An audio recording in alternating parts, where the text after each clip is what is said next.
My name is Dr Meera Ladwa. I'm a diabetes physician, clinician and researcher, and I work in London, particularly looking after young adults and transition, and also older adults, type 1 diabetes as well. And what have you been doing here today? So I've been on 2 panels today. One session was for diabetes in diverse communities, and so the area where I work has a lot of ethnic and socio-economic diversity as well. We've got 256 languages spoken in the borough of Newham, where I am. Really, really rich and interesting place to work, but also brings its challenges as well. So talking about the difficulties of getting the right diagnosis in people from different ethnic communities, and also about health inequalities as well.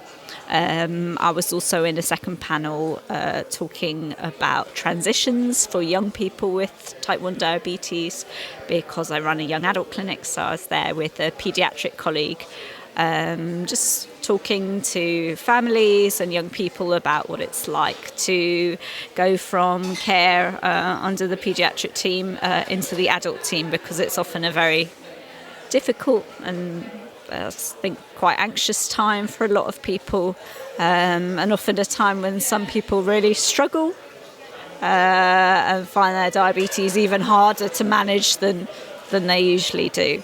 Just looking back to the diverse community, I know we've struggled in the past to engage. It's nice to see that we managed to get people here today. Is there more that we could do to engage with those communities? Yeah, I think it's a really interesting one. I think in some ways, when I come to events like this, one of the things I always think about in a way is talking for those people that aren't here. It's so amazing today to see all the people that have joined together here. It's so wonderful to see how much support they get from each other. Yet at the same time, I know that there are many, many others who would never come to such an event because, that maybe they feel ashamed of their condition. They might feel judged about their condition. Or, they hate having their condition, and the thought of going to anything to do with it is just too difficult. So if there's something that I can bring, I guess it's to try and speak on behalf of those people. They're largely without a voice, but that doesn't mean they're not there and that they don't matter. They do. I think it's also about us as healthcare professionals, at least, to remember that those are the people who, the ones that are really struggling, although it sometimes takes the most time and effort, can gain so much from us as well.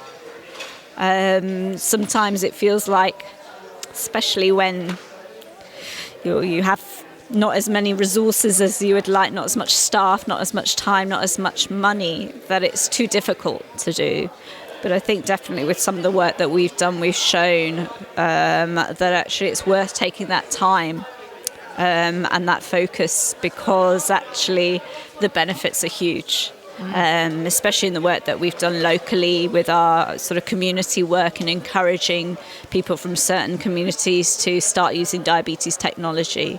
And the outcomes have been fantastic there. And looking at the other session that you did, you talked about that transition period. It's really difficult, isn't it, especially for young people going from paediatric into adult care, at a time of their lives when they've got huge changes going on as well. Yeah, absolutely. I mean, there's so much that goes on in your life if you think about it. If you think about what happens from the ages of about 15 perhaps to 20, I mean, that's a stage where first you're going through a lot of biological changes, right? Enormous changes in terms of hormones and pubertal development, neurological development, but also in your life, this is a time where you're forming new friendship groups, maybe your first relationships, exams, you may be moving away from home for the first time. starting work, a new job for the first time, enormous sort of tumultuous changes. Trying to handle your diabetes while all of that is going on is really, really, really difficult. It's really hard work. And I guess it's not a surprise that so many people come unstuck and find it difficult, and things don't always go quite right.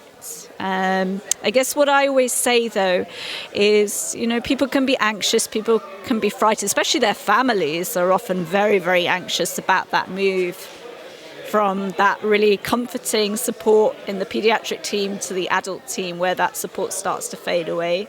But I always say to them, without that, you can't grow, you can't develop, you can't, making those mistakes and getting those things wrong is part of growth, it's part of learning, it's normal. And it's the way that someone finds out, their own identity and who they are as a person. So it's a natural progression that needs to happen. If a good adult service is anything, a young adult service, I think it should be a safe space to make mistakes, a safe space where you can occasionally be far less than perfect and that be okay, because you're finding yourself and you're learning. So, have you got a top tip you might have to share with us?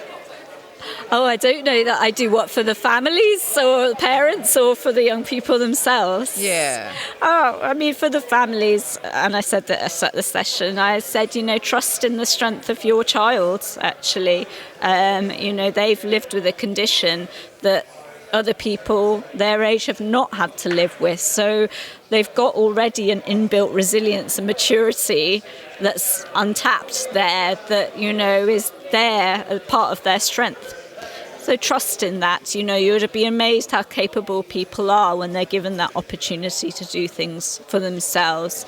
There's so much, I think, natural anxiety and fear when it comes to a condition like diabetes, and I'm not surprised by that. What could be more terrifying than the thought that, the health and safety of your own child, right?